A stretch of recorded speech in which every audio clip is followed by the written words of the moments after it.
Nancy, even today I told them, I still talk to my aunt and uncles on stuff that I know they've gone through or they're dealing with, or it could be investments, it could be other family members, it could be whatever. I engage in them. I said, you don't see that, but I do that all the time. And I'm going to encourage you that I am here to answer questions you might have, if I can, to help you along your journey, because you're graduating school, you're on your journey in life, you're just starting, and you're going to start getting involved with anything from a house to a car to insurances to, you name it. I said, those questions, if you just want to talk, I'm here, but ask the questions. All you have to do is ask. And I could tell in his text how emotional, the emotional text content I felt through the phone, if you will. Yeah. He was very heartfelt. I can't explain it. The words he chose, and I was happy that he was engaging with me. And then, of course, he said, well, what stock should I buy right now? Yeah. But I don't have anything. But do the homework on, Capital, with Tesla, blah, blah, blah. Well, I said, for the most part, just ask questions. I'm here for you. And just like your other nieces and nephews, I told them the same thing. I don't want you to ever think that you don't have anyone to go to for these oddball questions, that you need answers to. So what you might seem as oddball, I see as, hey, you need to know, I'll help you. well, so That's my engagement with my nieces and nephews. I don't know about it. all right, so one, I think that's a beautiful thing that he just realized that he has an Uncle Mark. So that's a beautiful thing, because you got 80 years with the kid, so with you in his corner, I think he'll do well. But what did you think about that Wall Street bullshit the other day? I don't get involved with Wall Street. When my daughter heard about it, she made sure to tell me what she knew, and we had a nice conversation about it. She was kind of excited that was going on to buck the system. Yes, but did you see how the system reacted? Yeah, well, that's what I'm saying. Well, that's what I'm saying. That doesn't feel Democratic, Republic, or good at all.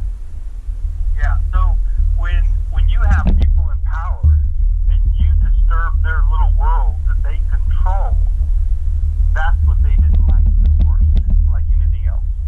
It's the same as when Trump became president. He got stuff done. Unfortunately, he's not a great person to look at for, hey kids, I want you to be like this guy. No, that's not necessarily true. But as far as the work that if you categorize just with the work that he was doing and getting stuff done, of course, none of the other Democrats and Republicans liked that so much, because he was just balls to the wall getting some stuff done. Now, I'm not saying everything he did was hunky-dory, but there are some things where he would just go in and do it. He wouldn't prolong it. The Right. life of a politician, it kills me to see how they get paid, why they get paid, and giving themselves raises. It's very selfish of them. It's very evident that there's a lot of selfishness in politics. Yes. Absolutely. And nobody can deny that. But nobody wants to do anything about it. So here are this young generation of guys or people that go in and disrupt the financial world, if you will, Wall Street. They didn't like it. They're like, whoa, this should be illegal. So wait a minute, you guys have been manipulating the system. There are checks and balances, with the FDIC and everything that involves the stock market. But there's absolutely, a game that's being played, and some people don't like that it's being played. I don't know. I'm not involved in it. I can tell you that. Well, right, and I avoid it, but it just shows how Wall Street really is, and it's about them making money and about them, and like you said, don't disrupt their boat or do anything against Rocket, and so it just was amazing to me, because after COVID hit, all the countries of the world locked everybody down, but I think if they're listening, then they're hearing that there are disgruntled people out there. I mean, look, they stormed the Capitol. You know, yeah, it was a small faction, and it was probably some just crazy people. But if they're not listening, you know, things need to change. You know, otherwise, sooner or later, you're going to end up with, you know, I mean, shoot, how many people just got killed in Rwanda in the last 3 months? I think 50,000 people. You know, because of the riots, and then what happened to Myanmar the other day. Aung San Suu Kyi was in prison for 15 years. She gets elected, you know, to be in charge as president. She gets out of prison, and now she's back in prison. Yeah, politics are, I mean, especially in other countries. I mean, you know the stories of CIA going in and stirring stuff up to be our.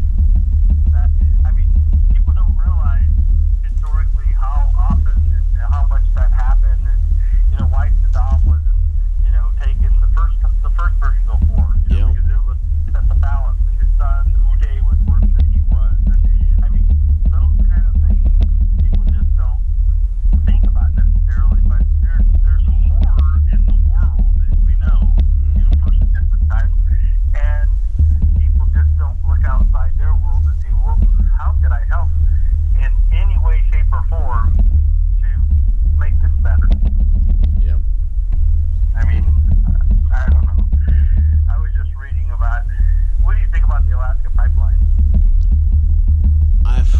So I don't think we should drill oil. I think everybody needs to figure something else out, is my ultimate goal. But I also understand that this country is the largest consumer, I believe it's still the largest consumer of oil, and that if we're going to do what we do, then we need to keep it. But I don't like, I mean, the Alaskan pipeline's been there forever. I kind of feel bad but it goes through a goddamn reservation. Like, you made a deal with these people to not mess with them, and then what do? I mean, so it shouldn't go, but I know in the progress it needs to go, but at the same time, I wish we'd find some other way. Yeah. Well, here's the thing. If it can't go away, and we're going to continue using it for the next 100 years, 100 years is a pretty long time. Yeah. To think about. I don't see gasoline going away anytime soon. So my point is, if you have to deal with something, deal with it in the most efficient way. Yeah. Is what I'm going with. I agree. You know, solar, there's wind, there's water, there's all kinds of different ways to produce power. But you have those big companies, those giant, you know, gorillas, 800,000-pound gorillas. Yep. That are controlling things, and again, you will disrupt their world and everything. Right. Well, what about all the subsidies we pay them and give them? Okay, well, see, and that's part of politics. I mean, we don't want to get too deep into it. What I learned from years ago from one of the engineers that worked for me, he enlightened me. Worth of the day. Whatever you want to use on the most heavily polluted industry is the ship industry. Yeah. Oh, they're bad.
both sides and say, yeah, okay, there's probably more to it than that, but on the surface of things, it kind of makes sense.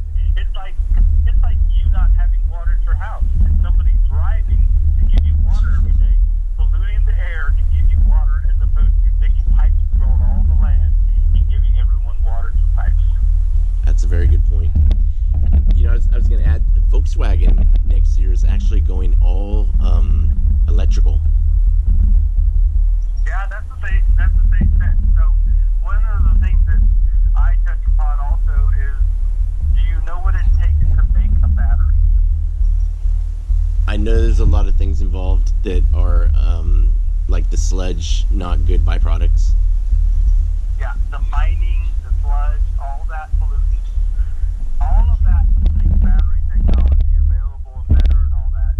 There's a reason why we allow China to do all that stuff and then just buy it from them so they can keep the byproduct in the waste and have to deal with it themselves.